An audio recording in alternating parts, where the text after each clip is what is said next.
Good morning and welcome to Church at Home with Rachael for Monday, the 16th of August. I hope you had a great weekend and are looking forward to a good week ahead. This week I'm going to do a little talking about some questions I'm asking of my congregations in St. Thomas Wainwright and St. Mary's in Edgerton.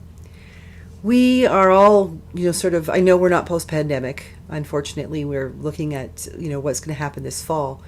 But we're in a spot where we need to really start thinking about what does church look like when we find our new normal. And I know I've asked that question before, but I've asked my congregation members to really take that seriously and answer some questions about what is church and what do they need of church? What do they hope for church?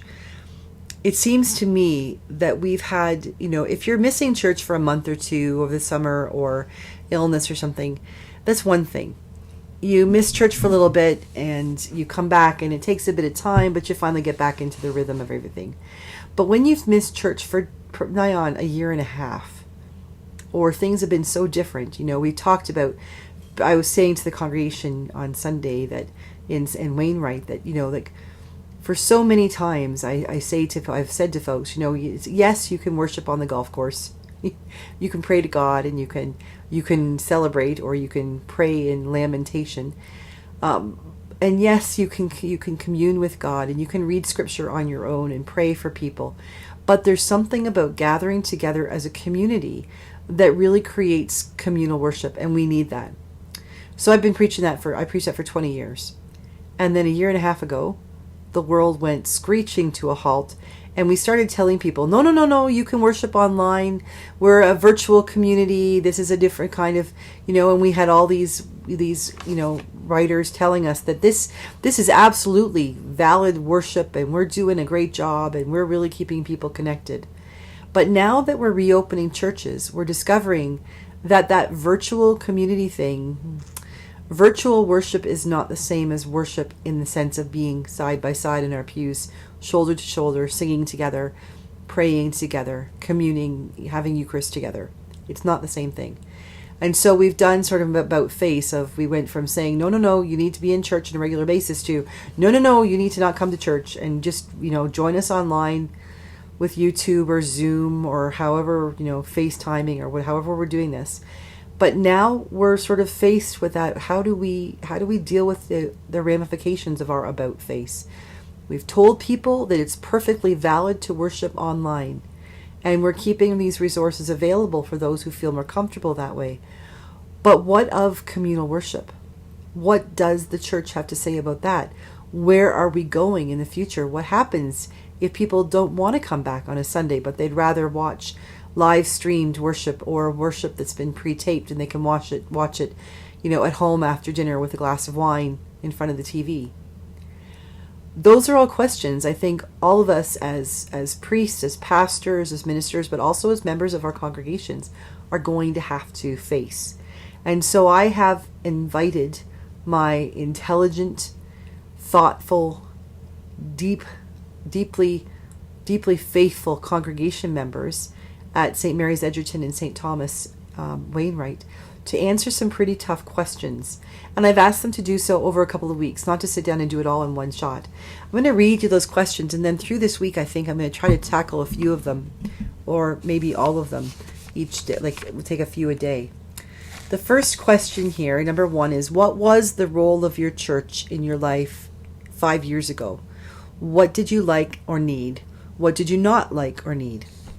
Number two, during the pandemic, we have learned to adapt, whether we liked it or not. Are there things about the way the church worked during the pandemic that you appreciated, did not appreciate? What did you find helpful? What did you not find helpful? 3, reflecting on the past 18 months, what are some needs you discovered you have of the church? Where they met? If not, do you have suggestions as to how they could have been met? Number 4, this time of restrictions and being physically distant from others has allowed the world to begin recognizing many concerns that were previously unnoticed. This time also created new concerns for people, socially and spiritually. What concerns have you discovered in your in yourself or your household? Please jot down as many as you can name, whether they're church related or not. Number 5, thinking back to your answer from question number 1 about where 5 years ago, and considering all that has changed over the past 18 months, what would you like the role of the church to be in your life now and in the times to come? Number 6, what do you need or what would you like of the church, local or broader Christian community, as we move into the future? Number 7, what role should our local church play in the communities of Wainwright or and Edgerton? And you could extrapolate that to your communities. Number 8, please feel free to share all other comments. I imagine that there will be lots of things that those questions didn't cover, that if people are willing to engage, that they will find they would like to bring up as well. So I'd like to just talk a little bit right now about the first question. What was the role of the church in your life 5 years ago? What did you like or need, and what did you not like or need? My perspective comes from that of being the priest. And 5 years ago, I was in St. James in Halifax, which was a big church building, but not so many people at the time. But they had lots of committees and lots of studies and things that we always did. And I found what I needed of the church, or what I perceived I needed of the church, was those opportunities to gather with other people, to study the scripture, to be present with one another in community, and really just to know that there was a community there if I needed it. I don't know what I would have felt if I had been a parishioner. Those are the things that I sort of think about as a priest. So what for you what things did you need 5 years ago from the church? Where were you in your life 5 years ago?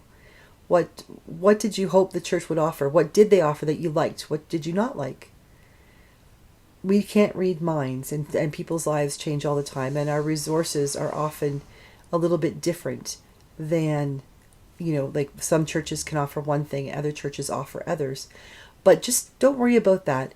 Just take some time to think and pray about where you were 5 years ago and what the church meant to you. What did you love about your church? What did you not like about the church? If you've been asked, what would you have changed or what would you have kept? That's what I encourage you to think about today. As you go about your day, just think, 5 years ago, long before I thought a pandemic would ever happen, where was I with the church? And what did I have to offer? What was being offered to me? Was it enough? Was it too much? What did I need? What could others have needed? Because if we know where we're coming from, what we looked at before is important. That gives us some grounding in the next question being, what do we need now? So as you go about your day, I encourage you to think about that. Where were you 5 years ago? And feel free to comment in the comments or to email me or share with me how you're feeling. Or if you'd like to fill out one of these questionnaires for yourself, please let me know and I can email you a copy. Have a wonderful day. God bless you. I hope it's a cooler day, that you can just relax and take time to just pray and remember and to celebrate who you are and where you've come in the past 5 years. God bless everybody, and I'll see you tomorrow for Church at Home.